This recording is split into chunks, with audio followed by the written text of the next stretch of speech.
বঙাইগাঁও জিলাৰ মেৰেশ্বৰ আৰক্ষী থানাৰ অন্তৰ্গত বৰতাৰীত হত্যাকাণ্ড। ঘোঁৰামৰাৰ ইছমাইল হুছেইনক কালি সন্ধিয়া হত্যা কৰাৰ সন্দেহ। ইছমাইল হুছেইনক স্থানীয় লোকে বৰপেটা মেডিকেল কলেজলৈ লৈ যায় যদিও চিকিৎসকে মৃত বুলি ঘোষণা কৰে। তামোল গছৰ বাগানত হত্যা কৰে ইছমাইলক। বৰতাৰী গাঁৱৰ বৰকত মণ্ডলৰ দুই পুত্ৰ নজৰুল ইছলাম আৰু মিনহাজুল ইছলামৰ বিৰুদ্ধে হত্যাৰ অভিযোগ। ঘটনাস্থলীত মেৰেশ্বৰ আৰু বৰভিটাৰ আৰক্ষী উপস্থিত হৈ তদন্ত অব্যাহত ৰাখিছে।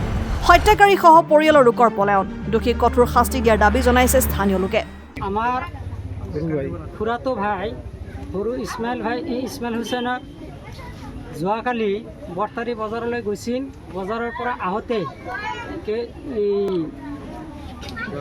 বৰকত হুছেইন আৰু তেওঁৰ দুজন ল'ৰা আছিল। ইহঁতে তাক মাৰপিট কৰি হত্যা কৰিছে।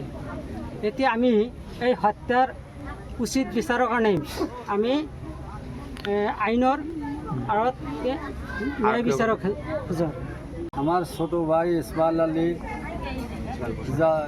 হোসেনেক যাওয়াকালি বরতারি বাজারে গেছিল। বরতারি বাজার থেকে আসাতে বরকত মণ্ডলের ছলি দুটা ভূগন দিয়া বরকত মণ্ডল তা মোর ভাতিজা ভাইটা ছোট ভাইটাক ধরে তাতে একদম মারি শেষ করে দিছে।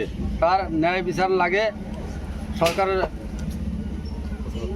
ওচৰত আইনেৰ প্ৰশাসনেৰ কাছে আমাৰ ন্যায় বিচাৰখানি লাগে। মই এইখানি কয় মোৰ দাবিখানি তাৰ কাছে সামৰিলোঁ। অভয়াপুৰীৰ পৰা সাইফুল ইছলামৰ ৰিপৰ্ট N24 আছাম।